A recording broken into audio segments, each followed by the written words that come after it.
City Skylines 2 had a bit of a surprise patch this week with the Detailers patch. So let me tell you everything you need to know about this brand new patch. So this patch includes fixes for some of the issues reported with the Economy 2.0 update, as well as some new free content. First of all, let me touch upon those known issues presented with Economy 2.0. So the small post office doesn't receive incoming mail to distribute in the city. Office companies recover 5 out of 5 work accounts slowly, provided they're able to make a profit in the city. Office companies may not leave the city as they should when their building is removed. If you're still seeing offices stuck at 5 out of 5 workers or continuously losing workers, they are likely stuck in the city. You can force them out using this workaround. Increase the office tax to 30%. Let the simulation run until all office buildings are empty, which may take about a month in-game time. You can see empty office buildings shown as grey in the profitability info view, or check when you no longer receive any tax income from offices. Once all office companies have left your city, set the tax back to your preferred level. New office companies will start to populate your city. Please note you will likely not see any office demand for a while, as you have many empty office buildings. This is completely normal. Office demand will return with time as the existing buildings fill up. As an alternative that preserves the office demand, you can do the following. Remove all office zoning in your city. Let the simulation run until you have 0 tax income from offices, then zone offices again where you want them. Now onto the new content that's produced into this patch. For new content, you've got zonable roundabouts,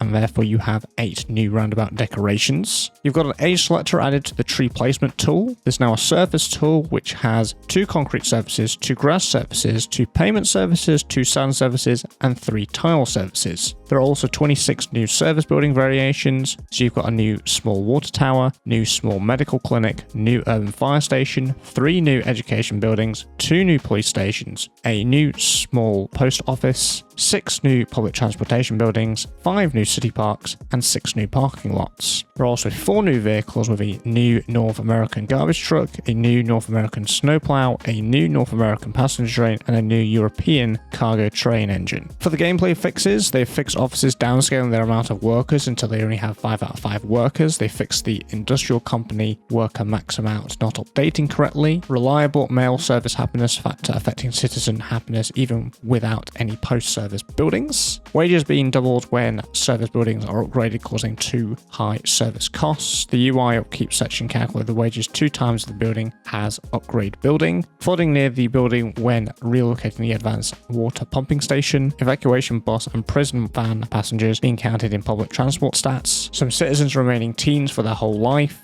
Virtual office products like financial and software trading not working between companies. The missing audio effect from the geothermal power plants. Company profitability not considering the storage is full. Resource seller pathfinding not working when companies try to find office products. Improved storage of virtual products produced by office companies to be limited to 100,000, the same as the physical product storage limit. Office companies will now stop producing if the output product reaches 100,000 in storage. They've improved pollution decay over time and water. They've increased the noise and air pollution coming from highways, removed the noise pollution from solar power plants, added workplaces for small parking lots, added air pollution reduction to the landfill waste recycling unit. They've balanced well-being and park stats of elementary school playground, high school sports field, and the university park. The elementary school playground and university park upgrades now require the large parks node to be unlocked. High school sports field now requires the large sports parks node to be unlocked. Fix the building selected info panel, always opening upgrades options drop down to the left to not overlap with section tooltips. They fixed the broken level rendering in some economy production details panel. They've also fixed the intro tutorials, so movement rotation would sometimes have glitchy text rendering, and new translations have been added. For UI fixes, they've added navigation option to take into consideration size of items to fix a bug when small buttons in settings cannot be selected as next item is considered close then button. Added controller action, so left stick press plus Y to toggle advanced options. Added controller actions to search in options and clear search. Added switch option section action. Added the controller right stick press as a modifier to give mods more options for binding. Actions that used right stick press are rebound, so the continue tutorial to right press plus D-pad right, previous tutorial to right press plus D-pad left. focus task list to right press and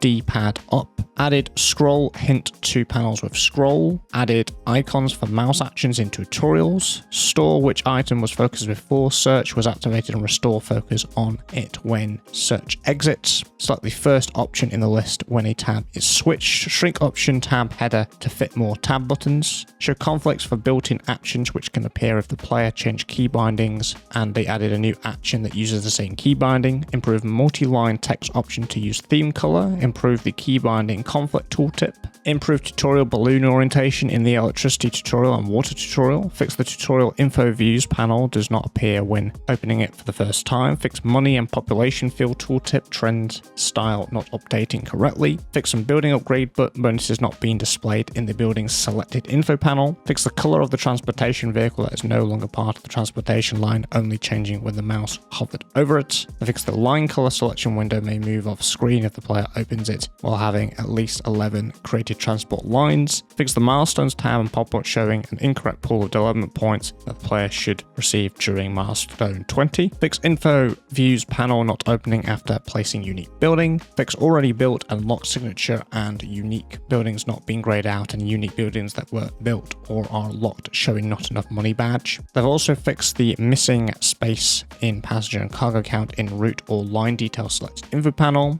scrolling through city information showing incorrect descriptions in some cases, map tile purchase, bird's eye view in unlock all tiles mode, part of the user interface being invisible if the player opens it via city services or info views, opening the upgrades panel of another building at the same time may prevent the construction of an upgrade adjacent directly to the building, the chirper panel not being fully scrollable with a controller, along a list of households not being fully scrollable with a controller, option search field position while using controller, a bug when controller focus jumps over narrow items like buttons in options, a bug when tabs appear without action hint and the hint appears with a few frames causing a visual glitch, scroll action buttons from D-pad up and down to right stick up down to be able to use it together with navigation action, and they fixed the navigation action hints. For modding changes, they've added the ability to set keyboard modifiers, so Shift, Alt, and Control to mouse actions. Added the ability for mods to create mouse bindings, added formatting support to option description, several improvements to modding toolchain dependencies include a description and icons, streamlined directory picker option for mods to look and behave like any other option types in options, added the ability to type path, added the ability to read action value as object can be useful when action type is unknown,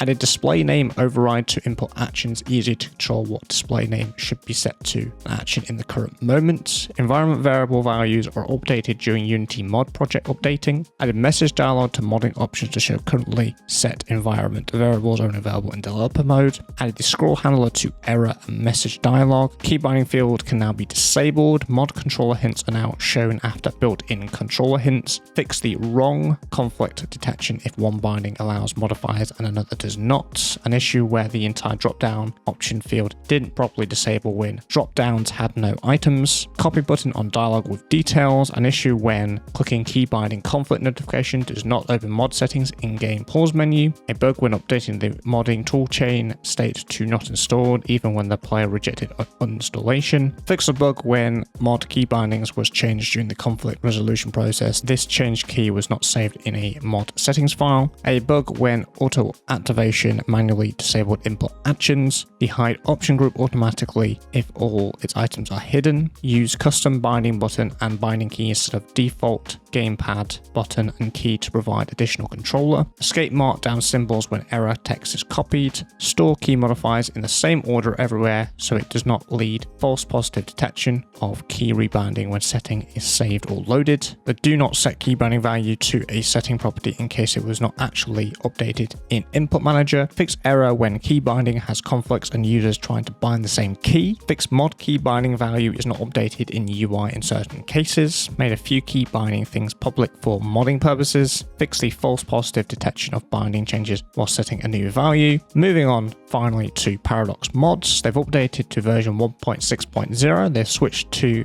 pagination in browse view from infinite scroll when using mouse and keyboard, added support to subscribe to all missing dependencies when on mod detail details view, and a bug fix which prevent multiple unsubscribe clicks on the same mod. And that's it. That's everything you need to know about the details patch in Cities Skylines 2. What are your thoughts on the new patch if you've had a go so far? Whether it's positive or negative, let me know in the comments below. If you enjoyed this video, found it informative and helpful, and like to see more content like this one, make sure you are subscribed. I will be continuing making Cities Skylines 2 content to keep you all up to date on the latest patch notes and updates, as well as covering simulation and racing content on the channel. And if that interests you, stick around and I'll see you in the next one. Take care.